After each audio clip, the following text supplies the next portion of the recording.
Halo guys, jumpa lagi bersama saya di channel YouTube-nya Tiga Strata, channel yang dikhususkan untuk memberikan ulasan naskah pemenang di lomba Tiga Strata atau sekedar share materi kepenulisan. Ya, pada kesempatan kali ini saya akan memberikan ulasan naskah pemenang lomba menulis cerpen dengan subgenre dark romance. Pemenangnya ada 4, juara pertama diraih oleh Jenny Seputro, yang kedua ada Erlina, yang ketiga ada Supriyatin, dan juara harapan diraih oleh Laila Nusaiba. Selamat! Semoga kedepannya lebih bagus lagi ya dalam menciptakan sebuah karya. Oke, kita langsung aja ya guys ya, hasil kurasinya saya bacakan. Yang pertama ada Luka Merah Mawar. Ini penulisnya adalah Laila Nusaiba. Awalan cerpen ini bagus, narasinya juga cukup enak untuk diikuti. Tapi tiba-tiba saja saya terpental dengan perumpamaan di paragraf 2. Derajat tidak akan segan memaksa dan memukulinya bila ia menolak melayani hasrat suaminya itu. Santi diperlakukan seperti patung penghias rumah. Nah, di sini kesalahannya, kita bahas ya, patung penghias rumah. Itu lebih ke arah menganggap seseorang hanya sebagai hiasan belaka. Benda mati yang sekedar ada dan tidak pernah dilirik atau disentuh. Tapi dalam cerita ini kan tidak. Santi lebih dianggap sebagai betina tempat derajat memuaskan nafsunya. Tempat di mana hasratnya dibuang. Jadi perumpamaan patung penghias rumah itu terasa kurang tepat. Ya, kedepannya lebih selektif lagi ya dalam memilih perumpamaan. Karena memang ini kurang tepat. Selebihnya seperti yang sudah saya katakan, cerpen ini sudah enak untuk diikuti. Peralihan karakter Santi pun terasa luwes. Tidak ada yang dipaksakan atau tiba-tiba selalu ada alasan di balik perubahan sikapnya. Yang awalnya membenci derajat, lalu ingin kabur, kemudian menahan semua itu dan berpura-pura baik demi membalaskan dendamnya selama ini.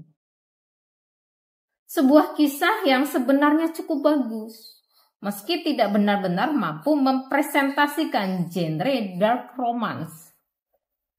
Cerita ini lebih ke arah kehidupan sengsara Santi yang dipaksa kawin dengan bos perkebunan, di mana ia hanya dijadikan budak nafsu lalu bertemu dengan orang yang menurutnya bisa membawanya lari dari nasib malangnya tersebut. Tapi akhirnya ia harus menghadapi kenyataan. Dia tidak bisa kabur dari sana, tapi bisa menggantikan derajat sebagai penguasa. Unsur romansanya minim banget, minim. Sedangkan subgenre yang diusung adalah dark romance. Oke, kayak gitu ya Laila ya. Selanjutnya adalah naskah miliknya Supriyatin, juara ketiga. Kalau yang tadi itu juara harapan ya, diraih oleh Laila. Dari bunga bakung kepada lavender di jambangan itu. Alih-alih cerpen genre, saya merasa karya ini lebih ke arah cerpen sastra. Karena memang dari tata bahasanya, gaya bahasanya nyastra banget. Bagus banget sebetulnya ini, bagus banget. Tapi sekali lagi, karena subgenre yang diusung adalah dark romance. Kegelapan dalam cerpen ini lebih kental di sisi dunia di mana Rum tinggal atau hidup. Dia lahir dan tumbuh dalam keluarga dan lingkungan yang buruk. Dan ketika Rum tumbuh remaja dengan tubuh yang tidak mencerminkan lingkungannya, ia menjadi sasaran hasrat orang-orang di sekitarnya sampai ia bertemu dengan Om Tobi. Itu jauh dari dark romance, di mana unsur gelap tersebut hanya ada setelah, harusnya ada setelah romansa tercipta. Bukan tentang kehidupan tokoh yang jauh dari cahaya. Sementara saat Rum menjalin hubungan dengan Om Tobi, itu lebih ke arah perselingkuhan. Rum merasa Rum merasakan Om Tobi adalah pangeran yang menolongnya dari lembah busuk. Dan ia jatuh cinta. Tidak peduli meski pria itu sudah berumah tangga. Sementara Om Tobi yang terlihat masih menjaga diri, akhirnya takluk juga oleh rayuan Rum. Sebuah fenomena yang klasik. Namun yang patut diapresiasi dari cerpen ini ialah bagaimana penulis mampu meramu kata-katanya dengan baik hingga menciptakan narasi yang lembut dan enak diikuti. Ditambah perumpamaan dengan bunga dan tempat hidupnya dengan tokoh-tokoh yang ada. Seperti Rum yang digambarkan sebagai bunga bakung yang bisa hidup di mana saja, termasuk di lingkungan kumuh dan di bawah ketiak suami orang. Sementara istri Tobi yang tidak hanya memiliki status sosial, tapi punya darah yang baik juga, digambarkan sebagai bunga lavender. Cukup jarang penulis yang mampu melakukan perbandingan seperti ini. Berhasil dan cocok pula. Udah manis ya. Cermennya memang manis banget ini kalau menurut saya sendiri ya. Emang nyasar banget. Kalian nanti silakan baca, naskah pemenangnya ada di website Tiga Strata kalau mau baca. Lanjut lagi. Kita lanjut lagi untuk naskah ketiga, yaitu miliknya Erlina yang berjudul Perpisahan yang Memaknai Perjumpaan. Saya sempat merasa di awal cerita penulis menggambarkan kehidupan Reverie sebagai unsur dark. Karena dia adalah seseorang yang dibayar untuk melayani seseorang. Namun, seiring cerita yang berjalan, ternyata itu hanya sebagian kecil dari cerita. Ditambah banyaknya penggunaan item-item simbolis dalam cerpen ini, membuat kegelapan hidup Reverie menjadi kabur. Tema utamanya bukan tentang kehidupan gelap Reverie, tapi lebih ke arah Reverie itu sendiri sebagai satu persona, gambaran manusia yang terjerumus ke dalam kegelapan.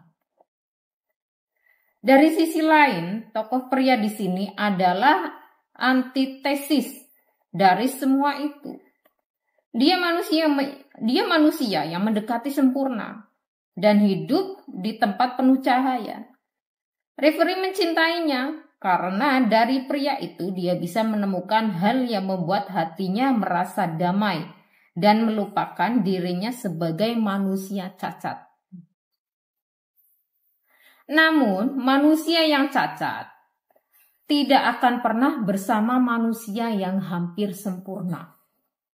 Ini bukan tentang perbedaan ras, tapi tentang bagaimana menjalani hidup di tempat yang tepat.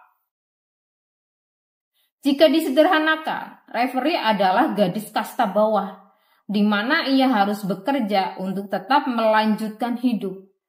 Sementara pria tersebut adalah kasta atas, yang tidak mengerti kenapa harus bekerja demi untuk terus hidup. Sebab dia tidak pernah harus melakukan itu untuk tetap hidup. Sebuah perbedaan yang mencolok. Tapi dalam balutan latar dan nuansa yang berbeda dari kenyataan, ditambah simbol-simbol yang tersebar di dalam cerita. Ini kalau Erlina memang terbiasa dari ini ya, nulis yang genrenya itu fantasi sama surrealis. Ya, cerpen ini memang cukup penuh simbol ya, cerpennya penuh simbol seperti ini memang sulit untuk dicerna. Tapi mengatakan pendapat bukanlah satu kesalahan, bukan. Sebab banyak lapisan makna yang bisa diuleg untuk dijadikan dasar sebuah kesimpulan. Yang bahkan mungkin penulisnya sendiri tidak menyadari akan hal itu. Ini memang kebanyakan ya, ini kalau kayak saya sering lihatnya ya, si penulis sendiri aja nggak tahu, malah justru pembacanya ya memang kalau tulisan udah kita lempar ke publik ya biarkan pembaca yang mengartikannya sendiri gitu. Meski demikian, ada catatan kecil di sini, yaitu penyebutan istilah atau nama merek yang berhubungan dengan dunia fashion, yang menurut saya agak dipaksakan. Jika memang ingin menguatkan karakter tokoh lewat ciri fisik atau penampilan, apalagi dengan latar cerita masa depan yang tidak jelas bagaimana, tidak seperti latar dunia asli gitu. Baiknya gunakan penggambaran dari narasi. Seperti bagaimana ia berpikir atau dari gesturnya, bukan dari menyebutkan merek fashion tertentu. Karena itu akan terasa kontras dengan dunia yang diciptakan dalam cerita. Jadi gitu ya Erlina ya. Nanti pokoknya untuk kalian semua lebih selektif lagi, lebih hati-hati dalam membuat cerpen. Ini 4 cerpen yang masuk, ini termasuknya cerpen utuh, narasinya juga udah bagus, enak, apalagi punya Supriyatin, itu nyastra banget. Kita lanjut ke juara 1, yaitu Jenny Seputro, yang berjudul Ujung Sebuah Rute. Cerpen ini mampu menghadirkan kisah romansa yang tidak biasa, yang kurang lebih mempresentasikan dark romance dari segi lain. Bukan sesuatu yang berhubungan dengan birahi atau norma dan nilai masyarakat, tapi dari segi agama. Ini satu-satunya cerpen yang mampu mempresentasikan dark romance, ya, subgenre dark romance. Selebihnya itu jauh dari dark romance. Kebanyakan ya kayak hidupnya yang ngenes gitu, terus kayak apa ya memang kayak nyarinya yang sengsara gitu. Jadi bukan dark ya. Jadi harus bisa membedakan. Kelam sama dark romance itu berbeda. Ya, kelamnya kehidupan sama dark romance itu berbeda. Oke, kita lanjut.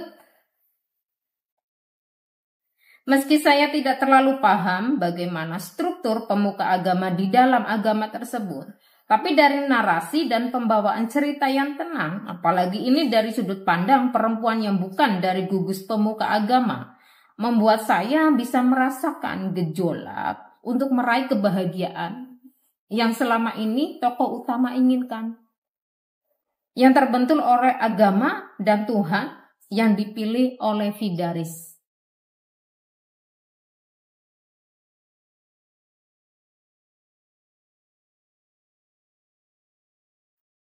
Namun, ada 2 catatan kecil yang harus saya sebutkan. Ya. Pertama, saat ada pemberian informasi tentang latar waktu. Ini yang informasi nggak penting sebetulnya. Waktu itu belum zamannya ponsel dan SMS. Penulis sebenarnya tidak perlu memberi informasi penegas ini. Sebab gambaran latar yang sudah dibentuk dari narasi sudah bisa diterima oleh pembaca. Kalau di waktu itu ponsel dan SMS adalah sesuatu yang langka. Kedua, penggunaan istilah yang agak ganjil.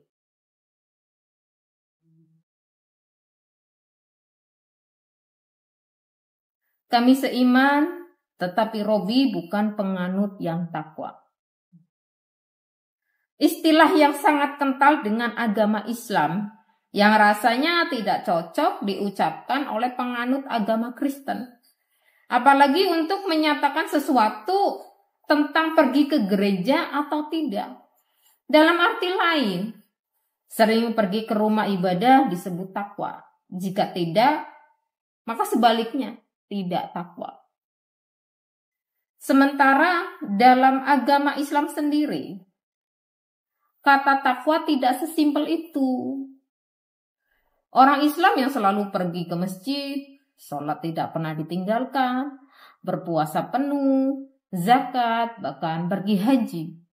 Tapi, jika dia masih mengerjakan sesuatu yang diharamkan, dia belum bisa dikatakan bertakwa.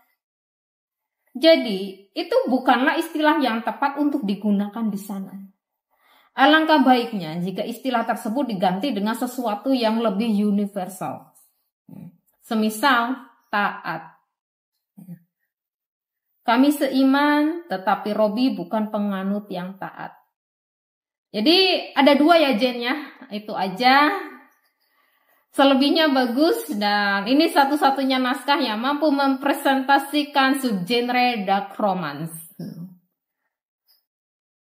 Terima kasih untuk semuanya yang sudah berpartisipasi dalam lomba menulis cerpen tersebut. Jangan lupa nanti ikuti lomba yang akan datang ya, ada erotika. Semoga lebih seru dari dark romance. Kalau mau baca-baca silahkan ke websitenya 3 Strata ya guys ya. Dan saya ucapkan sekali lagi terima kasih untuk semuanya. Semoga kita semua ke depannya lebih baik dari yang sudah. Bye, thank you.